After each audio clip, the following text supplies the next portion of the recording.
Chris, thank you so much for joining us today. As we begin, can you say a few words about your current role and what you've been up to? Yeah, Misha, great to meet you. So I was a co-founder of our risk intelligence solution and joined OnSolve. Our company was acquired by OnSolve in 2020. And since then, I've been a vice president, and I've had a few different roles. One is in global technology solutions, and then more recently in value engineering. And so the most recent function is in helping clients ensure that they understand the financial value and get as much business value out of our solutions as possible. I understand. I understand. And then for those who are not familiar with OnSolve, can you give a 30-second elevator pitch? Yeah, sure. So think about any disruptive event anywhere around the world: storm strikes, protests, disasters. There's a phase of understanding that this affects the client. We call that risk intelligence. There's a phase of understanding what do we do about that, who needs to know. And there's a phase of warning and protecting employees, whether they're traveling or working from the office. That's called critical communications and travel risk management. The collection of that is critical event management, protecting operations, keeping businesses up and running, and protecting employees. I understand. I understand. So when you said that, I immediately thinking of government, critical infrastructure, large corporates. Did I get it right? What's been Anything really I- interesting is that yes, for sure, governments have a responsibility to protect their constituents, and we have some awesome case studies of detecting a tornado and then using our Code Red solution to alert citizens to, and mayors have attributed that we've saved lives, and that's one of the things I'm incredibly proud of. And for sure, large companies are around the world, and hotspots from the known hotspots where I worked or academic, but even storms and hurricanes in the Philippines can be really disruptive. But what we're seeing actually is that even, and I would say increasingly, smaller and smaller companies are starting to think about risk management, all the way from churches to even startups. Once you hit even call it 1,000 employees, you need to communicate with your people. Certainly, I understand. I understand. And then, if I think I understand the kind of the client base, but in terms of applications, you mentioned kind of natural disasters and human factor, whether it's protest or war or some sort of disruption. If you look at those instances, I'm just curious, what kind of split is it? 50-50? Is it more human related impact on companies, or is it more weather related or kind of hurricanes and fires or whatnot? I wish there was an easy answer for this, but part of the challenge of this answer is that it completely depends on the company. If you're a small church in Georgia, where I'm from, it could be the hurricanes, or it could be an active shooter nearby. If you're a global company with 1,000 locations, it's going to be all of the above. And so really thinking through the risk profile of that organization, within resilience, there's business continuity and recovery time objectives and business impact analysis, right? So tailoring the risk management approach to the profile of that company is a key part. And just briefly, we are seeing a rise in multiple areas that you mentioned, from natural disasters to active shootings. Organized retail crime is on the rise. There's lots of concerning areas related to risk management in our industry. Well, the world is getting crazier, which means you'll get more and more work. So it's certainly, it seems this way, at least me reading the headlines. So you mentioned you were a founder and a director of the company that was acquired by OnSolve. I imagine probably it was in a similar kind of risk mitigation space, but how did you get into the space to begin with? What was the first door that you knocked on? Sure. So I've had a thread of risk management throughout my career. I graduated from West Point in 2001. Like I said, I'm from originally from South Georgia, and West Point was a great way to serve the country and enter the Army. Loved my experience there. Became an Army diver soon after. There was a thread of operational risk management there. After serving in the military and going through Ranger School and Airborne School and Air Assault, all the training and some deployments to Kuwait and Egypt, I had a real desire to continue to serve, but as a civilian in Iraq and Afghanistan, where I worked on infrastructure planning projects.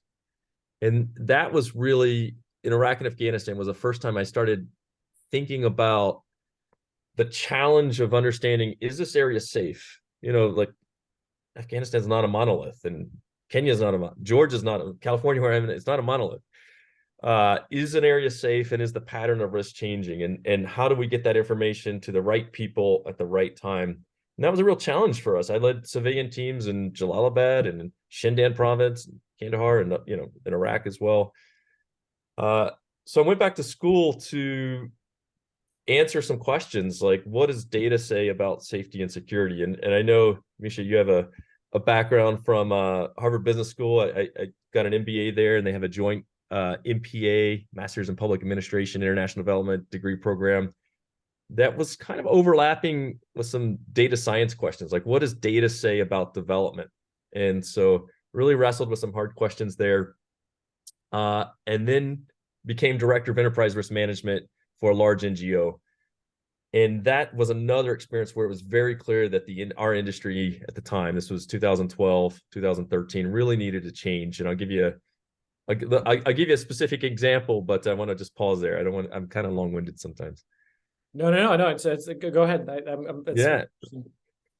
So Mercy Corps, our organization at the time, where I was a director of enterprise risk management, worked in 40 of the world's hardest locations, most difficult locations, areas of war and famine, and do just really incredible work. We had signed on for this grant with the British government to rehabilitate the water infrastructure system in Goma, Congo. We had a team of analysts that we had hired to help us with like understanding the risk. And you can imagine, like, do we send people to Goma, Congo, or do we not, right? And the team were great people. They, motivated, mission-oriented individuals trying to help understand the risk of an area.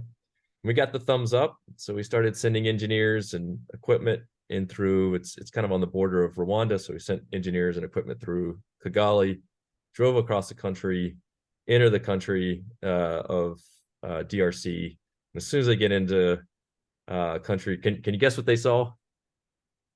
It's hard to know, right? You wouldn't. Well, I would imagine they saw a blog post and a vehicle with a mounted machine gun, high caliber machine gun, a checkpoint, and they got stopped. I would. This is a phenomenal guess. I've actually asked that question to people over the years. They saw news and social media saying that M23 militia was expected to attack Goma the following week. And so if you put on the infrastructure hat, we're going to go fix this water system. I mean, this is important. Goma, it's terrible water system. Again, phenomenal organization that I was a part of. But that changes, militia activity changes an infrastructure project, right? And so I get the call from the senior engineer saying, what are we doing here, man? And I realized that, if you kind of break it down into a problem, like our challenges were in detecting that we had an upcoming risk fast enough. And remember, my remit, the organization's remit was in 40 countries, right? So we got all this stuff going on, but how do we detect the risk fast enough in the areas where we need to know? What are the assets at risk? Who are the travelers and people and equipment and local staff and country managers, and partners, right? How do you coordinate a response, and how do you reach out to everybody? And what was interesting from we learned all that in an after action review, is that concept we saw, my co-founder and I had seen in the military. There was a system you could Google. It's called Blue Force Tracker. Sat in the front of your Humvee. It's big computer, ruggedized laptop or whatever, and you see the good guys in blue, the bad guys in red, and it's common operating picture, and you can have some IRC chats. And so we thought, what an awesome idea. Incredible technology from, the mid 90s, rolled out 10 years later. Could we capitalize on that idea with software, with mobile devices, with faster detection using artificial intelligence, faster alerting, faster visualization, faster communication, all in a common operating picture? And this was the genesis of that. I think it's a great story. But finish the story. So you got the engineers out before militia moved in. We did, and candidly, this is not a unique challenge. That's one story. The M23 has continued. If you Google, it continued their to cause disruptions in Goma. Different organizations take different approaches. Most of the NGO community takes the informal term for security there is the Whitebeard plan, which is, well, if you work with locals and get to know the elder members of the community and relationships with kids, that will also typically tip you off on what to do. And then there's others in the space, like the contractors and the U.S. military, that do the opposite. Well, to the degree they can, they work with Whitebeards, but also they up armor and big profile and be the baddest dudes on the street. Well, I think it's a very interesting topic that's probably we'll run out of time discussing, and it's fascinating. And someone who's binging Jack Ryan and Homeland and spy games, there are plenty of rabbit holes to take us down to. But I'm curious for the sake of the audience, because what we see now is that physical security and cybersecurity, they tend to converge, and kind of in full transparency, a lot of our listeners are kind of leaning more into kind of the technology center of it. But I wonder and maybe they're just getting pulled into meetings or being tasked with something that they were not before. You mentioned that all those threats, whether it's human or climate or what have you, it really kind of dependent on the organization, depending on the footprint, dependent on the infrastructure. But broadly speaking, what are the top 3 themes that you would recommend executives with a cybersecurity mandate would think about on the physical security side? What some of those themes that you see playing out that Sure. people should really be paying attention to? So I'll answer it. We'll talk about some themes, and then maybe we should talk about the confluence of the themes themselves, and then if there's time, we should talk about like how CISOs and CSOs, chief security officers, can move the organization towards actually responding to these. Because building the budget, I heard on a prior podcast, that's also a really important part. But let me just start with the theme. So you've mentioned it several times. In terms of physical disruptions, natural disasters will continue to dominate. This is Chris Hurst speaking, but we're seeing it in the data.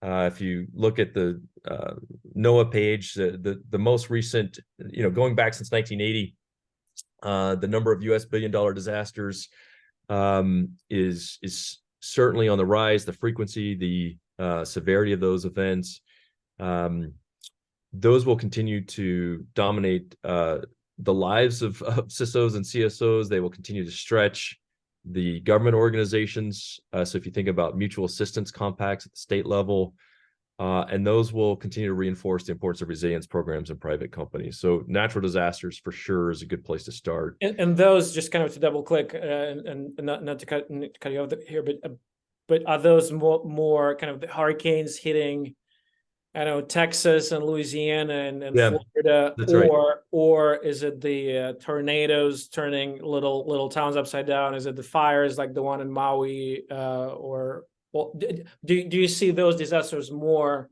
skewed towards hurricanes and kind of the water damage, or others? In terms of the costliness, hurricanes tend to be the most costly. We are seeing a rise in wildfires, and Maui is a great example. And if there's time, we can talk about AI prediction and support for coordination there. You mentioned tornadoes. Tornadoes tend to be less costly than large tornadoes are less costly than large hurricanes, though they are part of.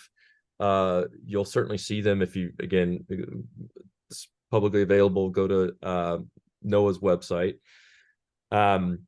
With tornadoes, what's interesting there is there's this concept of a tornado alley, and that's actually shifting. Chicago O'Hare actually had a tornado disruption this year for the first time in a long time, and so uh, there's shifts in each of these. I want to move on for time here. That So of course. No, I'm curious. So many questions. No, go ahead. there's a lot to cover with each of these topics. Um, when we started the company, there were geopolitical assumptions of stability that have proven clearly in the last 10 years to be false. I'll give you an example. Ukraine is a great place to hire software engineers. Well, it's a great place, still amazing software engineers, but it's obviously unstable. And this year, after October 7th, the war in Gaza, I suspect we're going to see another significant geopolitical event of instability. Maybe that's Taiwan. For time here, I'm just going to say that, the large global multilateral sort of institutions, formal and informal, I think there's, potential for cracks there.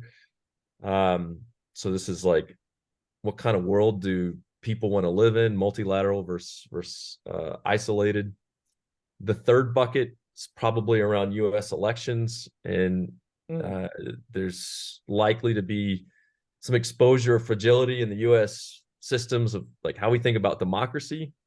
I'm optimistic and pro-American. I think ultimately institutions are going to hold, but I think there could potential for fragility there next year. One other theme: organizations with large retail footprint or just large, brick and mortar.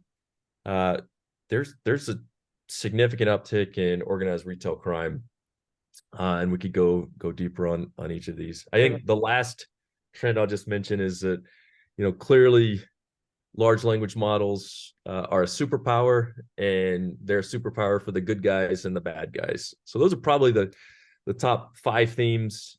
Just on that last one, large language models,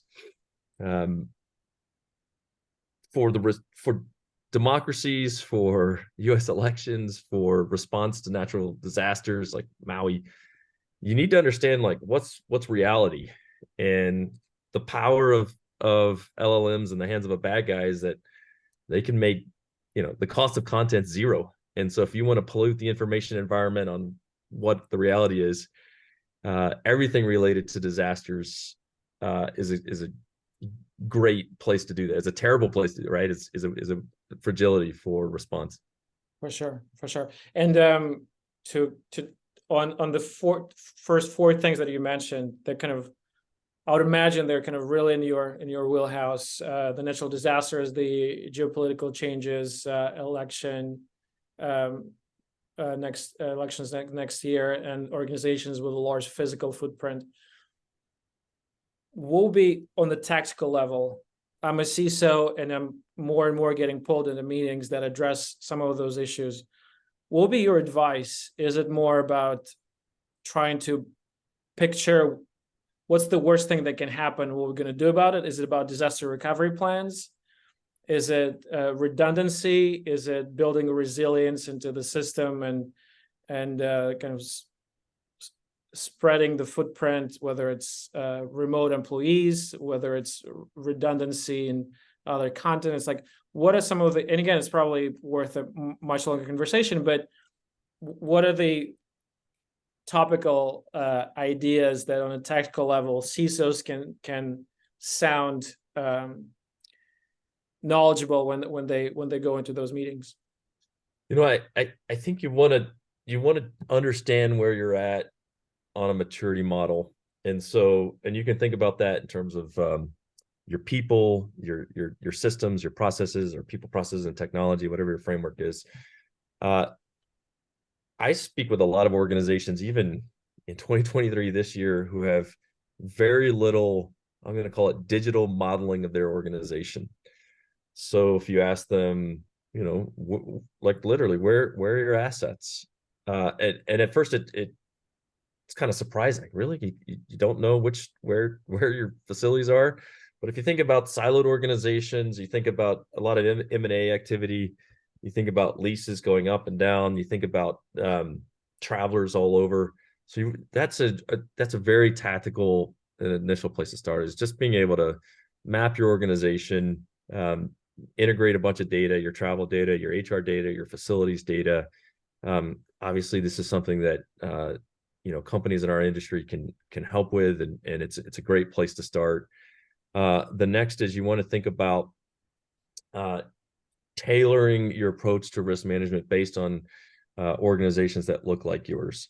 And so, if you're a retail organization, what have been the major themes that have really disrupted retail organizations like yours in the past year or two?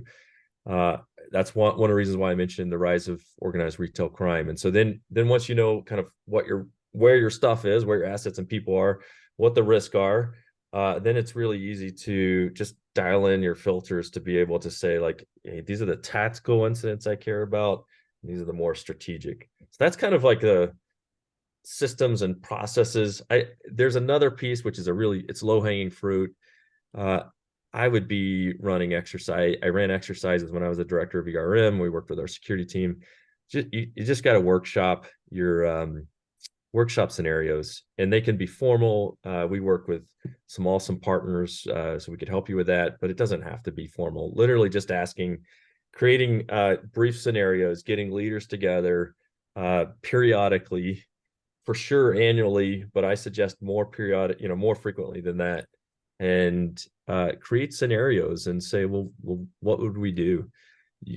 They need to be written down. There's regulations requiring that you write them down, but I think just talking to people it will get you so far. Asking the question, what would we do? Who needs to know? How would we know? Those questions. It's almost like a fire drill of sorts, right? Except it's not when you just leave the building and check your email on the way out and then walk back, but it's actually really thinking through of, if this happens, we do this, and how we recover communication. Is it what happens if this person is not accessible? No, it's very interesting.